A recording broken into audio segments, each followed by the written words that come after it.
நற்செய்தி. ஒன்று என்னன்னா, உள்ள சொர்க்கத்துக்குள்ள நுழையும் பொழுது அல்லாஹ் சொல்றது என்னன்னா, இந்த சொர்க்கம் என்பது மரணமில்லா சொர்க்கம், நிரந்தரமாக வாழ்ந்து கொள். அல்லாஹ் அப்படியே சொல்லி சொல்லி வரவேற்பான்.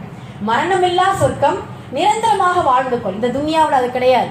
இந்த துன்யாவில் எப்படி இருக்கும்? நிரந்தரமில்லாத உலகம், மரணம் உண்டு. ஆனால் சொர்க்கம் என்பது மரணமில்லா உலகம், நிரந்தரமாக வாழ்ந்து கொள்.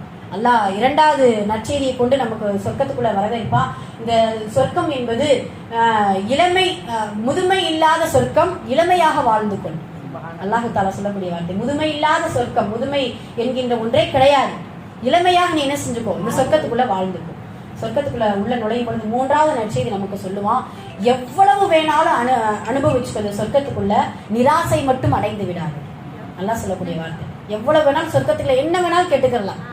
இங்கெல்லாம் ஹராமாக்கப்பட்ட எல்லாமே அங்க ஹலால். தங்கம் பாத்திரத்திலையும் வெள்ளி பாத்திரத்திலையும் புழங்குறதுக்கு நமக்கு